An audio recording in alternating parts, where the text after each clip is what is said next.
మెహరాబాద్లో తొలి రోజుల్లో 1924 సంవత్సరంలో బాబాకు ఒక గది కట్టడం జరిగింది. ఆ గది పేరు జోపిడి అని పెట్టడం జరిగింది. జోపిడి దగ్గర ఈ పూల మొక్కలు, గార్డెన్ అంతా కూడా పురుష మండలి అంతా చాలా బిజీగా ఆ తొలి రోజుల్లో మనం మెహరాబాద్లో ఉంచుకుంటే గమేలా యోగా అనే ఒక కార్యక్రమంలో మండలి సభ్యులంతా చాలా బిజీగా ఉండేవారు. అలాగా జోపిడి దగ్గర ఈ గార్డెన్ వర్క్ అంతా కూడా చూడటం అంతా చేస్తా వాళ్ళకి ఆలోచన వస్తుంది. ప్రతి ఆధ్యాత్మికమైనటువంటి దీని దగ్గర కూడా జెండా ఉంటుంది, మనకి కూడా ఒక జెండా ఉంటే బాగుందని ఒక ఆలోచన వస్తే ఇది మెహర్ బాబా వారి దగ్గర ఇది చర్చించడం జరుగుతుంది. బాబా గారు ప్రేమమయుడు కదా, సరే జెండా పెట్టుకుందని బాబా చెప్తారు. బాబా దగ్గర అన్ని మతస్థులు కూడా శిష్యులు ఉన్నారు, మండలి సభ్యులు అన్ని మతస్థులు కూడా శిష్యులు ఉన్నారు. కనుక ఒక హిందువులు ఏంటంటారు, బాబా కాషాయం రంగు జెండా అయితే బాగుంటుంది అని అంటారు. అంటే మరి ముస్లిం సోదరుడు రంజు అబ్దుల్లా ఆయన అంటారు, బాబా కాషాయము వేదాంతాన్ని సూచిస్తుంది, అది వద్దు, ఆకుపచ్చ రంగు అయితే బాగుంటుందని రంజు అబ్దుల్లా చెప్తారు. ఈయన చెప్పేసరికి ఇరానీ వాళ్ళ మతంకి సంబంధించిన రంగు, బాబా కాషాయం రంగు వద్దు, ఆకుపచ్చ రంగు కూడా వద్దు అని చెప్తారు. చెప్తే అప్పుడు బాబా అంటారు, సరే సప్తవర్ణాలు పెడదాం, 7 రంగులు పెడదామని బాబా అంటారు.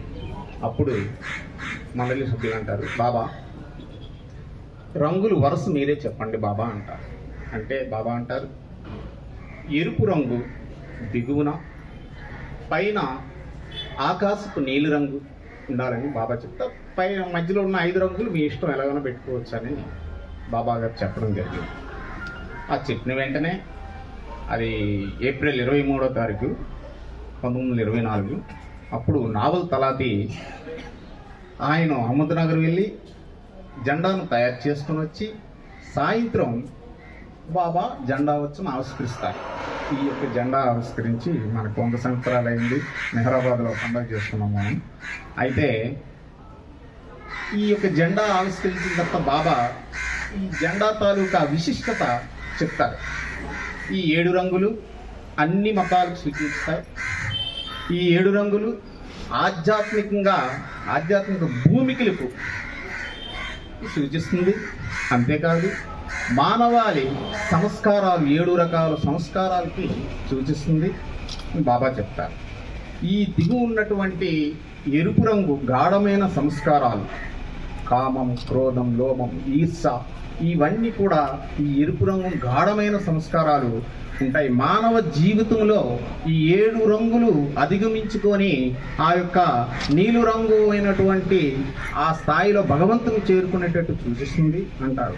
అంటే ఈ జీవితం అంటే ఈ యొక్క ఇది జీవనం. ఇప్పుడు మనం ఉన్నది జీవనంలో ఉన్నాం. జీవితం అంటే 84 లక్షల మనం ఎత్తుతాం, జన్మలు ఎత్తుతాం. కానీ మన అదృష్టం ఏంటంటే అవతార పురుషుడు చెప్పాడు, బాబా మనకి 84 లక్షల జన్మ ఎత్తవలసిన పని లేకుండా ఆయన చెప్పారు.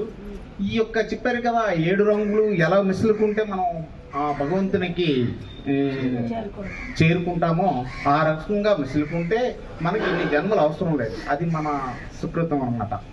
అలాగే బాబా చెప్పారు కనుక ఈ యొక్క 7 రంగులు చూసేటప్పుడు కూడా మనం ఈ జీవనంలో, జీవితం కాదు ఇది, జీవితం అంటే 84 లక్షల జన్మలు అని చెప్పారు.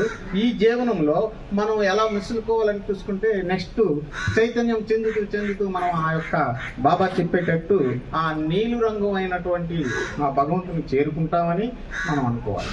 అవతార్ మెహర్ బాబా కీ జై. అవతార్ మెహర్.